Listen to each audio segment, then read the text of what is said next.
So good to be here to connect with you in this way. I have a question about something that I see. We were talking about auras before, and I've seen some auras in the past, but not consistently. What I do see... Well, there's not always something there to see. Do you always see a rainbow? Right.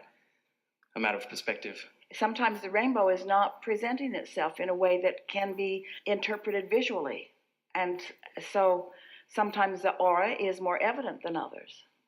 And sometimes, you're right, sometimes you are up to speed with it and therefore able to interpret it better. I guess it's a question of perspective, and I'm really interested in optics and lighting, and that's really what the rainbow is all about for our eyes. So what I see, I can best describe as it's like a pixel. If you've ever seen a computer screen with a pixel that's broken, except this isn't broken, it's more alive than everything else around it. It's actually vivid. It sparkles and twinkles like a star. So what you're seeing is you're interpreting energy visually. This I understand. Yeah. Yeah. So I'm trying to understand what it is, because I feel good about it. I don't feel like my vision is broken. It isn't. It's enhanced. Yes. And I'm wondering, because the sense I feel is that I almost want to leap through it. It feels like an opening of sorts. Well, it is. But look at it this way. So here's this vortex version of whatever it is you're focused upon. And you're in this open and allowing place where you're beginning the translation. Now, earlier we were talking about how the earliest manifestations come in the form of an idea and an emotion. Well, yours are coming in the visual. Esther's very auditory. Mm-hmm. Most people are more auditory than visual. But when you are visual, that means the vibration is being seen by you. But a vision isn't coming into full fruition yet, in the same way that the manifestation isn't coming into full fruition, because you haven't practiced that frequency long enough that it will take shape. We so want you to hear this. This reality that you are all in agreement upon at one time looked to everyone like that. And now, because more are up to speed, more are looking, more are expecting, in other words, you're born able to translate more, the evolution of your species is causing that, you see. Good to know. This reality that feels so, looks so, smells so real is a vibrational interpretation. So what you're talking about is an enhanced, expanded version of that vibrational interpretation that you are translating into visual. And there is no limit to where it can go. But we want to give you this. We are so happily giving this to you. It may feel to you like this pixelated, albeit exhilarating version, that you'd like it to play out even more in the ethers and in the vision, but it's only going to go so far, and then it's going to become a manifested reality that looks real, just like everything else looks real.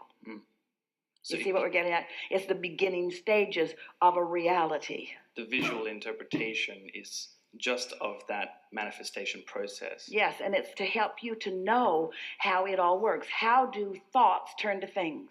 That's how.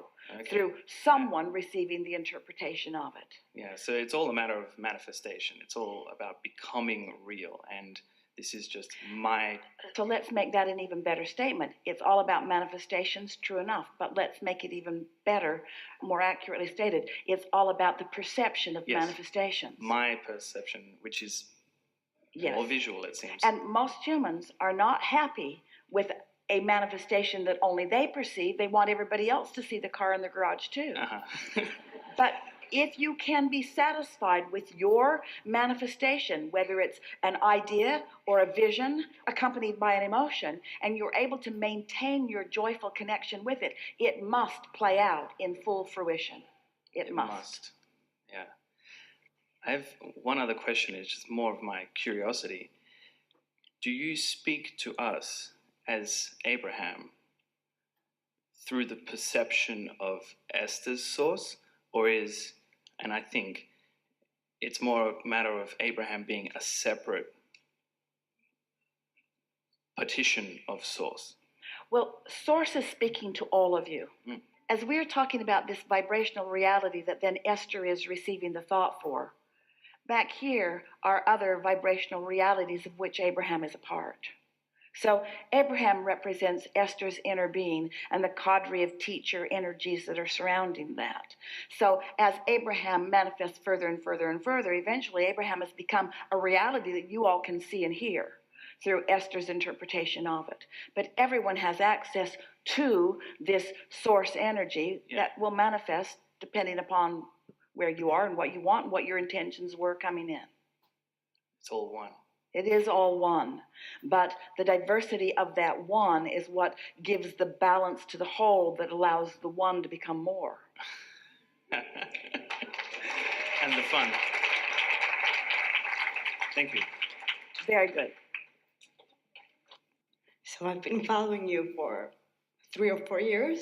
You all say you're following us, but you're really leading us. I'm so nervous. It's your asking that brings us, you see. That's why you're leading. And literally my life has changed since I started listening to you and everything. I have my dream job. I'm in a place in a city where I wanted to be. I have almost everything. But now I'm ready to, I'm having my relationships, that's where I still wobble. It's usually the wobbly place.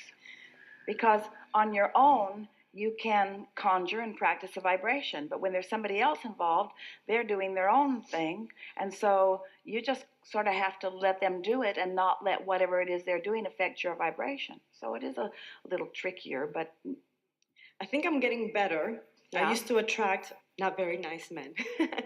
And I've definitely gotten better. I've noticed that I'm attracting very nice men now. I guess I'm defining better the type of guy that I want to be with, and I am happier. we just want to say something to you before you get too far into this. So, do you accept that there is a vibrational version and there is the version that you're practicing most? Yes. On almost every subject, really. Yes. So, there's a vibrational version of this person that you want, but there's the version that you offer mostly. And when they're not the same, it's good that they don't come in. So as you become more definitive about what you want and therefore cleaner in your vibration, then you just don't let in things that are a far off match, or they're really a big mismatch. You see what we're getting at? Even though what you want hasn't zeroed all the way in, the fact that you feel better about it means that you're moving in the right direction. Our best analogy of this is a woman said to us some years ago, Abraham, will you give me the word so that I can help my son get a mate? He really wants a mate. He's miserable without a mate. Will you help me? And we said, no. And she said, why not? And we said, because if he gets a mate right now, she'll be just like he is. She'll be depressed. She'll be unemployed. She'll be unhappy in her experience. They'll bang around together for a while and then they'll break apart. And she says, that's exactly what's been happening. So there's something to be said for getting yourself where you want to be before you start attracting someone. A lot of people are not where they want to be, but that's all they've got going. So they're offering a very strong vibration. So they just keep getting more of what they don't want, more of what they don't want, more of what they don't want. How nice is it to get over here where you're maintaining a vibrational frequency of what you do want and saying to the universe, it's okay. You don't have to bring me anyone today. Wait until I'm really a match to what I really want before anybody shows up. I want to be who I want to be. I'm going to become the person that the person who matches me will be before the person comes. Because if they come before you're ready, well, there's nothing awful about it except that you put more in your vortex. But your vortex is ready. Your vortex is complete. You don't need more experience. You've got a complete vortex. Now just line up with it and don't be impatient about it. Let it show up, and that's our promise. You'll know it when you see it. So I feel like I'm ready for moving forward with like marriage and having children. If you and were, everything. is someone there? There's someone that I recently met. I don't have any expectations because it's too soon. But I'm just wondering, like, I just want to make sure I maintain in the right vibration, and I don't know if Well, I wobble. this is the perfect opportunity To not try to make it conditional. Make it emotional, which is unconditional. So what does marriage mean?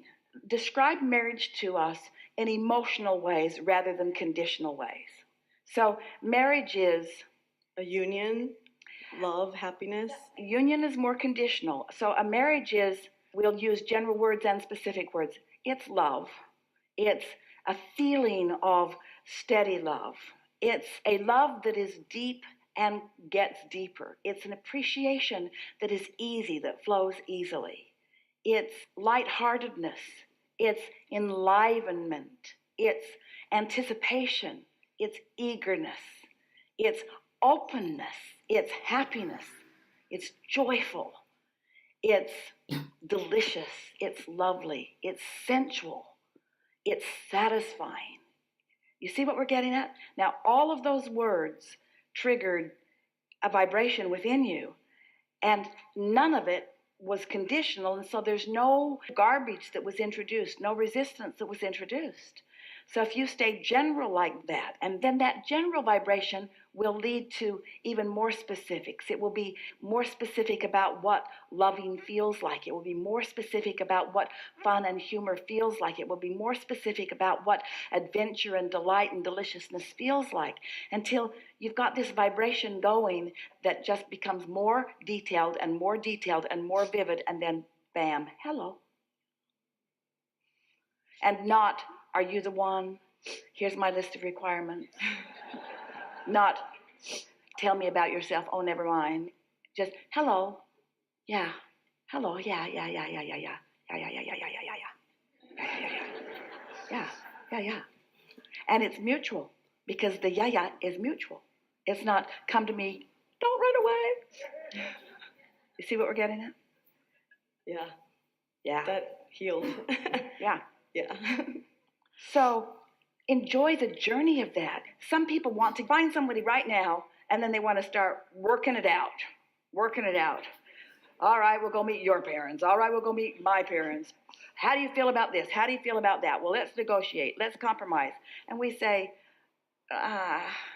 but if you've let law of attraction work it out for you, if you've maintained this vibration that is consistent with your vortex, then all this source energy that knows what you're asking for, knows who everybody else is, and knows the path to lead you from where you are right to where you're wanting to be. And so when you meet, the feeling of mutual appreciation will be so emphatic that there will be no doubt in your mind of two things. One, you've matched your own dream, and law of attraction has matched it with a physical reality all the way over here. So, this is the difference that we want you to feel. It feels to so many like, they just give me a tangible body and then we'll work it out. And so you don't start being happy until you got somebody there that you can argue with. We're being bad. But if you realize that the relationship has already begun, you just aren't able to interpret them into the physical reality quite yet, then you can realize that your relationship has already started, and you can start enjoying the evolution of it as you are coming into full vibrational alignment with it. You see what we're getting at? Mm-hmm. Good. Something more? Thank you. Really good.